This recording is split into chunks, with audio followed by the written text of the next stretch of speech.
Hey everybody, it's Tripl-L, and now let's talk some Food Wars chapter.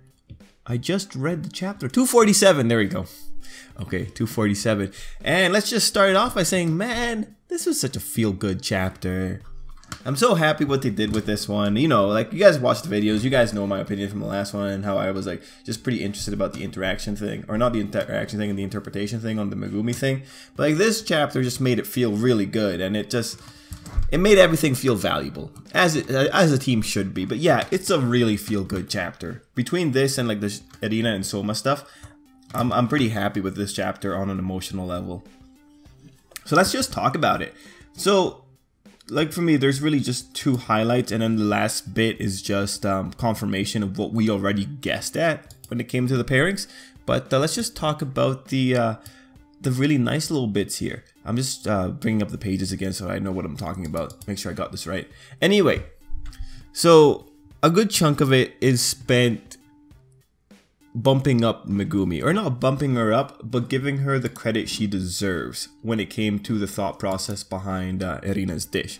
As we find out, everyone's like all losing their shit over Erina's dish because it's like so good, and you know, it's such a fun time. Everyone's enjoying it, and me personally, I'm also very satisfied with Momo being forced to eat it, and how she's just like still being that person who's just looking down on people, saying it's a 95%, saying she can't understand why she went after the dorayaki and all that.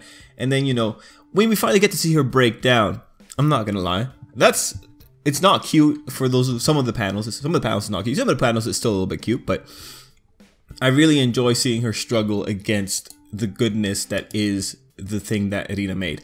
It was a pretty nice time for me. That said, I'm glad that Momo put up such a resistance, because that resistance is what allowed us to get the information from Erina. And you know, she did an unconventional method with the coffee filter. Like, at that point you could tell, like, okay, this is pretty much the Soma style of doing things, coming up with last minute methods to do different maneuvers, and we do get that confirmation later on. But I really did enjoy how this pretty much culminated in her saying that if she hadn't seen Megumi do her thing, she would not have been able to have come up with this. And that was really nice. What made it even better was when Alice pointed out the thing about the name of the dish. So apologies if I mispronounce it. Legar de Grace? I don't know how to pronounce that first one. Legar de Grace. And then she goes on to say, like, well, you know, light souffle, and then the Grace means blessing, which is what Megumi's name means. So, like, not gonna lie, that does tug a little bit at the heartstrings. Like, Megumi has all the right to go and cry about it. That was really nice, and I love that wordplay. Like, very simple, but it's little things like this, right? Like, they just make you feel like it was worth it. And then Erina gives us a breakdown that the reason that Momo was not enjoying Megumi all that much was because Megumi tried to outdo her effectively. She went for 120%. And that's a very interesting way of doing it. Like, you know, this little girl sees a limit, and then she saw someone that tried to like go past her, like the limit that she established. Because we know that these girls play themselves up like they're queens. She has this standard, and then this person tried to like overwhelm the standard that the queen had made. I could see the pride there. It's definitely pride. It was just cool to see. And then we have the parallel to Erina. And I wasn't really expecting this. So this was a really nice touch. And we go back just pretty much singing the praises of Soma for that 2-pager. And I'm not gonna lie, I really enjoyed that. I really like that. I like that so much. And it culminates with Erina saying that she is someone who is interacting with the masses. She is learning from them and getting better. Overall, really good stuff. Like, I like that a lot, because the whole Erina Soma thing, we spent so much of this manga just Erina in denial, and now we're just finally at a point where she's accepting of it. It's nice. Like, this is definitely character growth. Although you could argue that this has been happening since we started this. Yeah, this whole little sequence with Azami. Azami was really the catalyst for bringing Soma and Erina together, but it's still nice to see it. And one thing is because the art in Soma is so pretty, like these panels with Erina look really nice. Like it really just shows like the peace that this girl is getting from being associated with Soma and his friends. And it's just one of those things that, like, as a fan, you can't really help but appreciate. Now, one thing I really super appreciated is that Soma called her out on all that. This is again a sign of a very competent character. You know, it's hard to say whether or not Soma's oblivious. I think he is oblivious to romance, but he's not oblivious to like the very blatant things that Erina's doing, right? Like we see him in this chapter flat out say, like, you know, Erina's copying him, and it's just funny that little interaction, because Soma's embracing the fact that this girl just went and copied him. It makes for a much more novel thing. It's so much better than a character just being quiet and not saying anything, or just going on with his day and not noticing that this person just copied them and whatever. And then, you know, you also have Erina doing that little thing, like, it's not like you inspired me or anything. Whatever, Erina, you're already lost. Overall though, man, like, really, I can't take it back. It is a feel-good chapter. We have that development. We have Momo being destroyed. I don't need to see Momo anymore. She can go away now.